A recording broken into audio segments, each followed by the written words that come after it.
आज मन को विचार कर रहे हैं कि मैं सभी जगह गया हूं लेकिन कहीं भी मेरे मन को शांति नहीं मिलती है। हरिद्वार में गया, पुष्कर में गया, कुरुक्षेत्र में गया, तीर्थवंत रामेश्वरम गया, काशी गोदावरी, लेकिन कहीं भी मन को शांति नहीं मिली। अब मैं कहां जाऊं? तो विचार करते क्यों ना भगवान की नगरी में चला जाए, वृंदावन में। तो आज मेरे नारद जी वृंदावन में आते हैं और जब वृंदावन में आई नारद जी, तो नारद जी ने एक दृश्य देखा कि एक आश्रम पे बड़ा नाम पड़ा हुआ है, बड़े अक्षरों में लिखा हुआ है, ये ब्रह्मचारी जी का आश्रम है। तो नारद जी ने सोचा यहाँ तो मेरे मन को शांति अवश्य मिलेगी। तो आज नारद जी महाराज आश्रम में प्रवेश करते हैं, आगे बढ़े, भैया ये ब्रह्मचारी जी का आश्रम है। कहा ये ब्रह्मचारी जी का ही आश्रम है। महाराज जी कहाँ मिलेंगे? महाराज जी से चला दो। महाराज जी के पास पहुंचे, नारद जी वार्तालाप करते हैं संत जी से। महाराज जी आप तो ब्रह्मचारी हैं और संसार में ब्रह्मचर्य जो करता है उसके साथ तो हनुमान जी रहते हैं।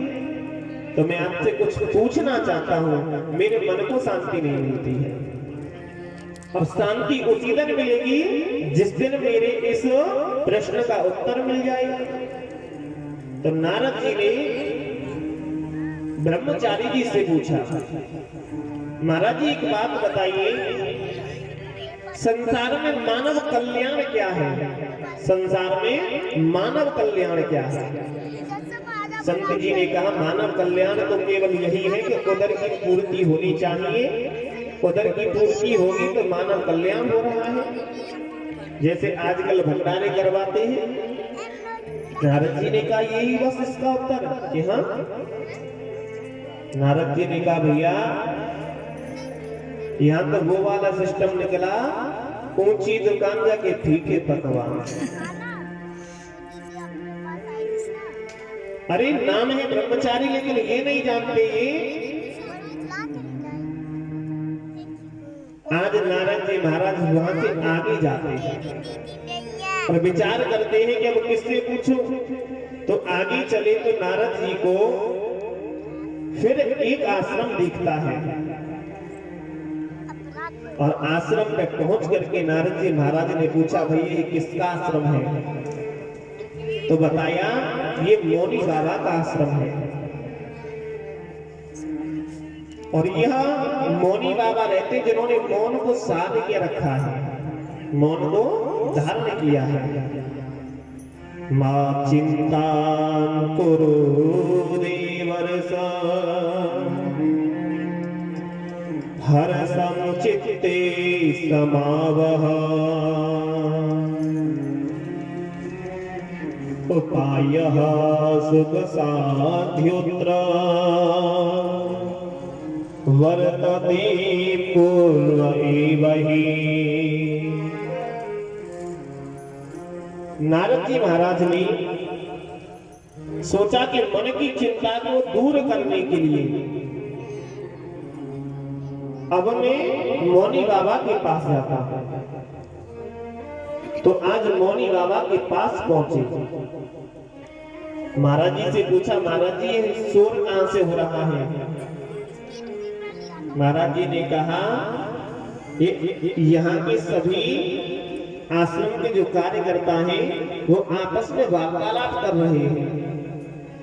नारद जी ने कहा आप मौनी बाबा हो और आश्रम भी मौनी बाबा के नाम से है, लेकिन आपके आश्रम में आपके चेला इतना शोरगुल कर रहे हैं। महाराज जी तो हमको समझ में नहीं आया। नारद जी महाराज से संत कहते हैं महाराज सुनो, ये सांभोंग मात्रेण द्वारपालो हरिपुरा भूमो निपतितो सद्यो यत्कृपातः पुरंगतो। कहा महाराज यहाँ पर जितने भी यह मेरे शिष्य रहते हैं ये सभी केवल उदर पूर्ति करते हैं और महाराज हम भी केवल उदर पूर्ति कर रहे हैं। जिस प्रकार से भगवान के द्वारे पर जाकर के हम पहरेदार बन के खड़े हो जाते हैं, भगवान तेरे लिए हम ये सौंप रहे हैं, उसके बदले में फिर हम भगवान से मांगते हैं। तो महाराज यह आश्रम जो है केवल देने और लेने का है। जिस प्रकार से भगवान के पास गए, पूजा की भगवान की और भगवान से कहा भगवान हमने तुमको ये फूल चढ़ाया है, इस फूल के बदले में हमारे बेटा की नौकरी लगा दे। तो ये क्या है, हमने तुझको एक फूल दिया है और तू हमें भी दे दे कुछ, अदला बदली कर दे महाराज। आज नारद जी महाराज वहां से निकले, रास्ते में आज नारद जी ने एक दृश्य देखा कि एक युवती है और उस युवती की गोदी में दो पुरुष पड़े हुए हैं जो वृद्ध हैं। हजारों नारियां उसको घेरे हुए खड़ी हैं। नारद जी के मन में विचार हुआ कि जाकर के देखूं, लेकिन नारद जी ने सोचा अगर बिना बुलाई कहीं पर जाऊंगा तो सम्मान नहीं मिलेगा। तो नारद जी आगे निकल रहे थे, उसी समय उस युवती की नजर नारद जी पे पड़ी और नारद जी को आवाज लगाई, महाराज जी आप तनिक रुकिएगा। लेकिन नारद जी ने सोचा कि शायद किसी और को बुला रही होगी। नारद जी आगे चल गए, अपनी दासी को भेजा, कहा जाकर के गुरुवर को बुला के लाओ। आज नारद जी को दासी बुलाने के लिए पहुंची, लेकर आती है। आज वह युवती नारद जी से कहती है महाराज जब जिस व्यक्ति के शीश पे संतों का या ब्राह्मणों का आशीर्वाद मिल जाए तो कल्याण हो जाता है, और आपने देखकर भी मुंह मोड़ के जा रही हो। नारद जी कहते हैं देवी संसार में अगर हम किसी के पास जाएंगे तो वहां पर सम्मान नहीं मिलेगा। हम तो इसीलिए आपके पास नहीं आए थे क्योंकि हम संत हैं और संत कभी बिना बुलाए किसी के नहीं जाते हैं, और चले भी जाएं तो फिर भगवान से कहते कि उसकी बुद्धि को सुधार दे। देवी मन में विचार तो मेरे भी था कि आपकी गोदी में ये दोनों पुरुष कौन हैं और आपका परिचय क्या है। तो युवती परिचय देती है महाराज मेरा नाम है भक्ति और जो मेरी गोदी में ये दोनों वृद्ध पड़े हैं ये दोनों मेरे पुत्र हैं जिनका नाम है ज्ञान और वैराग्य। नारद जी कहते हैं मां जवान है और बेटे वृद्ध हो गए। ये नहीं समझ में आया हमारे, ऐसा कैसे हुआ देवी? तो बताती है नारद जी से गुरुवर वृंदावन से पहले मैं वृद्ध थी और मेरे बेटे जवान थे, और लेकिन जैसे ही हमने वृंदावन में प्रवेश किया तो मैं जवान हो गई, तरुणी हो गई, और यहाँ आकर के मेरे पुत्र वृद्ध हो गए। क्योंकि नारद जी संसार में व्यक्ति की जो भावना है वो कैसी है? तरुणी प्रवता की ही श्याल को बुद्धिदायक। तरुणी प्रवता की है, हाल तो व्यक्ति की बुद्धि जवान हो जाती है, हाल तो सोचती चलो भगवान के कार्य में हम जुड़ जाएं, और 2 मिनट हुए फिर बाद में अपने आप वह बुद्धि बदल जाती है। तरुणी प्रवता की है, श्याल को बुद्धिदायक। श्याल माने लोमड़ी। जिस प्रकार से लोमड़ी किसी से मित्रता करती है तो छल के लिए करती है, महाराज उसी प्रकार से इस कलयुग में इस मृत्यु लोक में हर व्यक्ति छल के लिए मित्रता करता है। किम कन्या विक्रयोभात दंपति नाम चकल कर। महाराज जब विवाह शादी होती है तो बेटी बेटाओं का क्रय विक्रय किया जाता है। जिस प्रकार से किसी वस्तु को खरीदने जाते हैं तो सामने वाला जो देता वो कहता कि मैं 500 की दूंगा, लेने वाला कहता कि महाराज हम तो 300 रुपए देंगे। तो महाराज ये क्रय विक्रय किसका होता? किसी वस्तु का। लेकिन जब बेटा बेटी की शादी की जाती है तो बेटे वाला कहता है कि मैं 20 लाख लूंगा, लड़की वाला कहता है कि मैं 10 लाख दूंगा। महाराज क्या आप किसी का लेन देन करते हो? अरे संबंध होते हैं दो व्यक्तियों के, दो परिवारों का मिलन होना।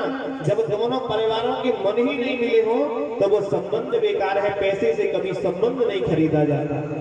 करुणी प्रभुता की ही श्याल को बुद्धिदायक।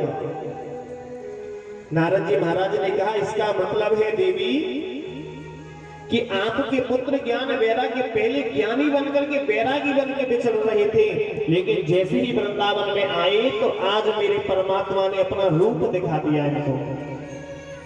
देवी आप चिंता मत कीजिए, जब संत का आप पे दर्शन मिल गया, संत की कृपा हो गई तो अब आपके दुख दूर अवश्य होंगे। जब कहते हैं तुलसीदास जी ने कहा है बिनु सत्संग विवेक न होई, बिनु सत्संग विवेक न होई, राम कृपा बिनु सुलभ न सोई। श्री राम जय राम जय जय राम, राम जय राम जय जय राम।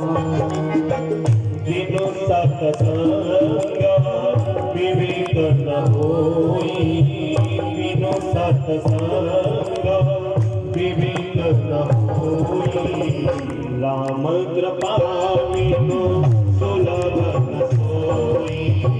श्री राम जय राम जय जय राम, श्री राम जय राम जय जय राम। आवत ही सर अति कठिनाई, आवत ही सर अति कठिनाई, राम कृपा बिनु आई न जाई। श्री राम जय राम जय जय राम, श्री राम जय राम जय जय राम। बिनु सत्संग विवेक न हुई, राम कृपा बिनु सुलभ न सोई। बिना सत्संग के कभी विवेक नहीं मिलता है और बिना राम की कृपा के कभी संत नहीं मिलता है। आवत यही सर अति कठिनाई, राम कृपा बिनु आई न जाई। बिना राम की कृपा के कभी ना तो कोई कठिनाई आ सकती है और ना कभी कोई अच्छाई आपके पास आ सकती है। कभी विपत्ति कोई आपके पास नहीं आएगी। जिस दिन भगवान चाहेगा उसी दिन आपके पास विपत्ति आएगी। आज सूजी महाराज कहती नारद जी ने कहा देवी आपको संत मिल गए तो अब आपका दुख अवश्य दूर होगा। नारद जी महाराज ने आज ज्ञान वैराग्य के लिए 4 वेदों का ज्ञान सुनाया, 100 उपनिषद सुनाई, कल्याण सुनाई। गीता पाठे मुहुर्मुहो, गीता का पाठ एक बार नहीं 1000 बार सुनाया। थोड़ी देर के लिए चेतना आती और पुनः दोनों वृद्ध हो जाते। लक्ष्मण आज इधर लक्ष्मण जी महाराज ने राम जी से एक बार कहा था भैया संसार में वृद्ध कौन होता है और जवान कौन होता है। राम जी ने कहा था लक्ष्मण जी से, इधर नारद जी महाराज से भक्ति देवी ने पूछा था। राम जी ने लक्ष्मण जी से कहा भैया वृद्ध होता ही एक केवल तन, मन कभी वृद्ध नहीं होता है। ये हमारा तन वृद्ध होता है और जवान होता है बुढ़ापे में आकर के ये मन। कहते ना मन चंगा तो कटौती में गंगा। जब वृद्ध होते हैं तो हमारी इंद्रियां अवश्य मरती हैं, लेकिन ये हमारा मन शांत नहीं होता। मन उस समय में जवान होता है, फिर सोचता है मैं ये करूं मैं वो करूं, लेकिन कुछ नहीं कर पाता है। नारद जी महाराज ने कहा आपके पुत्र दोनों को मैंने गीता का पाठ सुनाया, वेद सुनाई, उपनिषद सुनाई, कल्याण सुनाई, लेकिन फिर भी इनको चेतना नहीं आई है, मन में शंका हुई। तो आकाशवाणी होती है सकर्म युजको नूना। आकाशवाणी हुई हे नारद सत्कर्म करो इनके लिए। नारद जी ने सोचा मैं ऐसा कौन सा सत्कर्म करूं जिससे इनकी वृद्धावस्था दूर हो। अरे मैंने सभी सत्कर्म ही तो किए हैं। तो नारद जी महाराज आज सत्कर्म करने की खोज के लिए बद्रीनाथ को जाते हैं। और जब बद्रीनाथ के लिए निकले तो आज रास्ते में नारद जी को चारों भाई मिले सनत कुमार। सनत कुमारों ने नारद जी को देखा। नारद जी से कहा भगवान आप उदास क्यों हो, कारण क्या है? अरे महाराज जब मरीज परेशान होता है तो डॉक्टर के पास जाता है, तो फिर डॉक्टर को क्या परेशानी लग गई? नारद जी ने कहा भैया अगर मरीज परेशान हो तो डॉक्टर के पास आएगा। अगर डॉक्टर परेशान कब होगा जब मरीज उससे ठीक नहीं हो। मेरी भी वही दशा है। मैंने ज्ञान वैराग्य का बुढ़ापा दूर करने के लिए सब कुछ प्रयत्न किए हैं, लेकिन उनकी वृद्धावस्था दूर नहीं होती है। सनत कुमार कहते हैं भैया आप अगर उन दोनों की वृद्धावस्था को दूर करना चाहते हो तो भागवत श्रवण कराइए। सदा सेव्या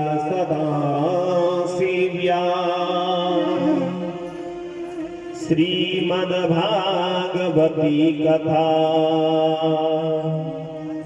यस्याः श्रवण मात्रेण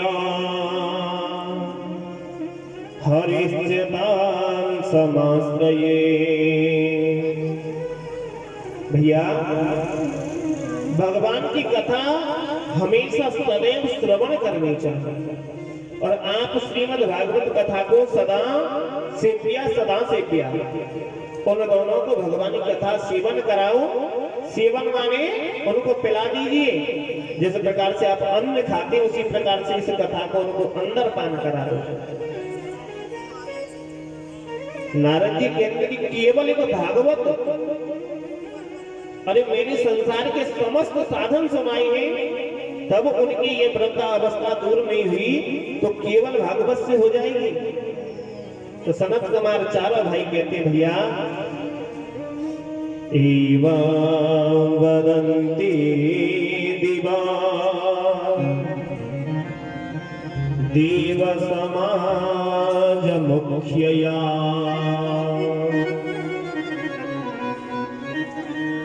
सनत कुमारों ने कहा भैया आकाश में से जब वर्षा होती है तो वर्षा का जल जब समुद्र में जाता है तो वही जल खारा हो जाता है। वही जल जब जमुना जी में जाता है तो जमुना का जल बनता है। और वही जल जब जाकर के गंगा में गिरता है तो गंगा जल बनता है। और महाराज वही जल जब एक सर्प के मुख में गिरता है तो वो विष भी बनता है। अरे आकाश में से वर्षा तो एक समान हुई, लेकिन जिसको जैसे भाव में मिली वह उसको उसी रूप में परिवर्तित करता है।